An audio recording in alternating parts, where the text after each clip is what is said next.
বলছেন ওয়ালাস, শপথ সময়ের, ইন্নাল ইনসানা লাফি খুসর, নিশ্চয় সকল মানুষ ক্ষতির মধ্যে। এই আয়াতের তাফসিরের মধ্যে, তাফসিরে মারিফুল কোরআনের মধ্যে লেখে, একজন আগের যুগের আলেম তিনি এই সূরাটা তেলাওয়াত করলেন, ওয়ালাস শপথ সময়ের, সমস্ত মানুষ ক্ষতির মধ্যে রয়েছে। এর তাফসির তিনি বুঝতে পারছেন না। তো তিনি রাস্তা দিয়ে চলতেছেন, হঠাৎ একটি বাজারের এক পাশে এক আইসক্রিমওয়ালা বরফ বিক্রেতা, তিনি বলছেন ইরহামু ইরহামু আলা ইয়াযুকুম আলী, তোমরা আমার প্রতি রহম করো, আমার মাল শেষ হয়ে যাচ্ছে, তোমরা আমার প্রতি রহম করো। লোকটা ছিল বরফ বিক্রেতা, তার মানে তার বরফগুলো নির্দিষ্ট সময়ের মধ্যে বিক্রয় করতে হবে, কারণ প্রতিনিয়ত বরফগুলো আস্তে আস্তে গলে যাচ্ছে, যখন গলে যাবে তখন তো আর টাকা দিয়ে কেউ কিনবে না। তাই তিনি সমস্ত ক্রেতাদেরকে লক্ষ্য করে বলছে, প্রিয় ক্রেতাবিন্দু, আমি একজন বরফ বিক্রেতা, আমার বরফগুলো গলে শেষ হয়ে যাচ্ছে, দয়া করে আপনারা কিনে নেন, তাহলে আমি কিছু লাভ করতে পারবো। আমার বন্ধুগণ, আমার ভাইয়েরা, আলেমটি যখন আইসক্রিমওয়ালার এই কথা শুনলেন, তখন তিনি বললেন, আইসক্রিমওয়ালা ভাই, তোমার এই কথার দ্বারা আমি সূরা আসরের ব্যাখ্যা বুঝে গেলাম। বললেন, কেমনে কি হলো?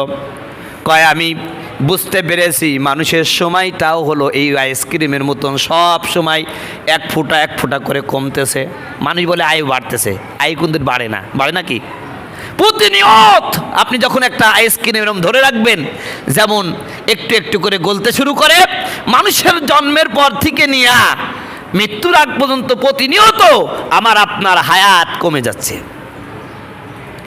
তিনি আইসক্রিমওয়ালাকে বললেন, শোনেন, আপনার বরফটা যেমন প্রতিনিয়ত অল্প অল্প করে করে শেষ হচ্ছে, ঠিক আমার আপনার জীবনটাও অল্প অল্প করে শেষ হয়ে যাচ্ছে।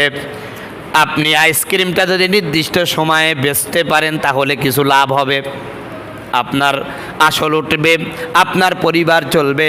ঠিক তদ্রূপভাবে আমার আপনার জীবনের হায়াতটা প্রতিটা নিঃশ্বাসের সাথে একটু একটু করে কমে যাচ্ছে। আমরা যদি মৃত্যু নামক ওই হায়াতটা শেষ হওয়ার আগেই আমাদের জীবনের মূল্যায়ন করতে পারি, অর্থাৎ প্রতিটা মুহূর্ত যদি আল্লাহর হুকুম অনুযায়ী চলাফেরা করতে পারি, আল্লাহর বিধান অনুযায়ী কাটাতে পারি, ঠিক তদ্রূপভাবে, ঠিক ওইভাবে বড়পালা যেমন তার পুঁজি ফিরে পেল, আমরা যদি আমাদের জীবনটা আল্লাহর হুকুম মাফিক কায়েম করতে পারি, কাটাতে পারি, সময়টা আল্লাহর হুকুম অনুযায়ী কাটাতে পারি, তাহলে আমরাও আমাদের জীবন শেষে আমরা জান্নাতের মালিক হয়ে যেতে পারবো। বলেন সুবহানাল্লাহ। এই জন্য আমার বন্ধুগণ, আমার ভাইরা, সময় কিন্তু প্রতিটা মুহূর্তে কি হয়ে যাচ্ছে? শেষ হয়ে যাচ্ছে, শেষ হয়ে যাচ্ছে। মনে করতেছি কাল কি করবো, আল কি করবো। আসলে আমাদের জীবনটা এরকমই ভাই, যে আমরা চাই যে আমরা অনেক দিন বাঁচবো, আমরা অনেক সময় বাঁচার চেষ্টা করি, যে 1000 বছর আমরা বাঁচবো, এরকম ভাব লাগে। আর আমাদের মানে ভবিষ্যৎ প্রজন্মের জন্য আমরা এত কিছু সঞ্চয় করছি, মনে হচ্ছে যে আমরা 200-300 বছর বাঁচবো। আসলে এমন কিছুই না। এমন কিছু কি বলেন তো? এই জন্য এক কবি কি সুন্দর কথা বলছে, দেখেন, আগা আপনি মৌসে কো হ্যাঁ, আগা আপনি মৌসে কো বসার নেহি, সমন সো বর্ষ কাহাই পল কি খবর নেহি। মানুষ সজাগ সচেতন নয়, মৃত্যুর ভয় শূন্য তার হৃদয়, মুহূর্ত পরে কি ঘটবে এটা তার জানা নেই, অথচ সে 100 বছরের জীবন যাপনের উপায় উপকরণ জোগাড়ে বড় ব্যস্ত। আমরা কতক্ষণ বাঁচবো এর কোনো গ্যারান্টি আছে?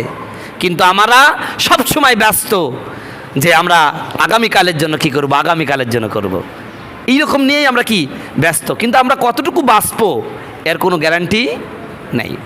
সম্মানিত বন্ধুগণ, আমার ভাইয়ের আমার, তো কোরআনুল কারীমের সূরা আসরের মধ্যে আল্লাহ পাক যেটা বোঝাতে চাইলেন, যে শোনো, শপথ সময়ের, এই সময়টা খুব মূল্যায়ন, খুব মূল্যবান। আর পৃথিবীর সবচাইতে বেশি মূল্যবান মুসলমানের কাছে সময়ের, কারণ এই মুসলমান প্রতিদিন 5 ওয়াক্ত নামাজ সময়কে মেনটেন করে আদায় করে। কথা বলুন, ঠিক কি না? আপনি সময় ছাড়া ফজরের নামাজ পড়তে পারবেন? সময় হয় নাই, ফজরের নামাজ পড়েছেন, কেউ বলবে যে আপনার নামাজ হয়েছে? হয় নাই। জোহরের নামাজ, এই যে জুমার নামাজের টাইম যদি না হয়, জুমার নামাজ পড়াই দিলে আপনি পড়বেন? নামাজ পড়বেন না। তাহলে সময়কে মেনটেন করতে হয় আমাদের কয়দিন হলো? প্রতিদিন 5 বার সময় মেনটেন করেছি, অথচ আমরা কি করছি? তারপরও সময়ের সঠিক মূল্যায়ন বুঝি না। সম্মানিত বন্ধুগণ, আমার ভাইয়েরা আমার, এই জন্য আল্লাহ পাক কসম করে বলছে, শপথ সময়ের, পৃথিবীর সমস্ত মানুষ ক্ষতির মধ্যে রয়েছে, তবে যারা ঈমান আনে, সৎ কাজ করে। ঈমান কি? আল্লাহকে বিশ্বাস করা। আল্লাহকে কেমনভাবে বিশ্বাস করা? যে আল্লাহকে এমনভাবে বিশ্বাস করা যে আল্লাহ এক, অদ্বিতীয়, তার কোনো শরিক নাই। আর এই কথার উপরে এমনভাবে স্থির থাকা যে আপনাকে যদি আগুনে নিক্ষেপ করা হয়, তাও আপনি বলবেন আমি কাকে বিশ্বাস করি? আল্লাহকে। অথবা আপনাকে যদি জেলে আবদ্ধ করা হয়, অথবা আপনাকে ফাঁসিতে ঝুলিয়ে দেওয়া হয়, অথবা আপনাকে কেটে টুকরো টুকরো করা হয়, তারপরও আপনার এই বিশ্বাস থেকে সামান্যতম সরে আসা যাবে না। কথা বলুন, ঠিক কি না? এর নাম হলো ঈমান। এর নাম কি? ঈমান। এরপরে ঈমান আনার পরে আপনার 2 নম্বর দায়িত্ব হলো আল্লাহর যে হুকুম করেছেন, অর্থাৎ আল্লাহ যা আদেশ করেছেন মেনে নেবেন, আল্লাহ যা নিষেধ করেছেন তার থেকে বিরত থাকবেন। আমি আপনাদেরকে এর আগেও বুঝিয়েছি যে আমলে সলিহা মানে শুধু নামাজ নয়। আমলে সলিহা মানে আল্লাহ যা বলেছেন সবগুলোকেই আমলে সলিহা বলেন। আল্লাহ কি বলেছেন? নামাজ পড়তে বলেছেন, এটা একটা নির্দেশ। আবার আল্লাহ একথাও বলেছেন, সত্য কথা বলো, এটাও নির্দেশ। অতএব আপনি নামাজ পড়লে যেমন সওয়াব পাবেন, সত্য কথা বললেও কি সওয়াব পাবেন। এমনইভাবে আল্লাহ কি বলেছেন? নামাজ পড়ো, ওজনে, এবার কি করো? ওজনে কম দিও না, ওজনে কম দেন। এই যে আপনি যে ওজনে কম দিলেন না, এর কারণেও আপনি কি পাবেন? সওয়াব পাবেন। তাহলে আপনি একটা ভালো কাজ করেন, নামাজ পড়লে যেমন সওয়াব পাবেন, আল্লাহ বলছে তুমি ওজনে কম দিও না। এই যে ওজনে আপনি কম দিলেন না আল্লাহর কথা শুনে, তাহলে আপনি সওয়াব পাবেন। এমনইভাবে আল্লাহ বলছেন মিথ্যা কথা বলো না, তাহলে আপনি মিথ্যা কথা বলেননি, তাহলে আল্লাহ কি দিবেন? সওয়াব দিবে। কথা বুঝতে পারছেন? এর নাম হলো আমলে সলিহা। তাহলে আমলে সলিহার এক কথায় উত্তর কি? আল্লাহ যা বলেছেন করতে, সেটা কি করব? করব। আল্লাহ যা বলেছেন না করতে, সেগুলো আমরা করব না। এর নাম হলো আমলে সলিহা। এরপর আল্লাহ পাক বলছেন তাওয়াসাউ বিল হক।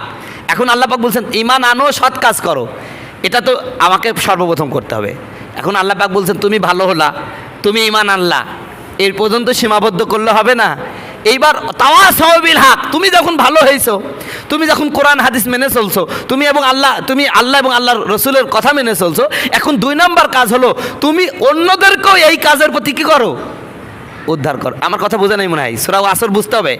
আল্লাহ পাক বলছেন ঈমান আনো, সৎ কাজ করো। 2 নম্বর যে কাজটা করবেন সেটা কি? আমি ভালো, আমি ঈমান আনছি, আমি সৎ কাজ করি। এখন আমি পর্যন্ত সীমাবদ্ধ থাকা যাবে না। আপনি যখন ভালো হয়ে গেছেন, এখন আপনার দায়িত্ব কি? তাওয়াসাউ বিল হক। তার মানে আপনি যে কাজটা করছেন এটা সঠিক।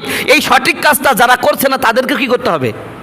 এটা করার প্রতি উদ্বুদ্ধ করতে হবে। আর যখনই আপনি অন্যের কাছে এই কাজ দাওয়াতটা নিয়ে যাবেন, তখন আপনার প্রতি বাধা আসবে, সমস্যা আসবে, বিপদ আসবে। আল্লাহ পাক বলছেন তাওয়াসাউ বিস সবর। এবার কি করো? এই বাধা বিপদের সময়, এই বিপদে ধৈর্য ধারণ করো, আল্লাহর উপরে আস্থা রেখে ধৈর্য ধারণ করো। তাহলে তোমরা কি হতে পারবে? সফল হতে পারবে। না হলেই কি হবে? ক্ষতিগ্রস্ত হয়ে যাবে। আল্লাহ সুবহানাহু ওয়া তাআলা আমাদের সকলকে আমল করার তৌফিক দান করে সকল আমিন।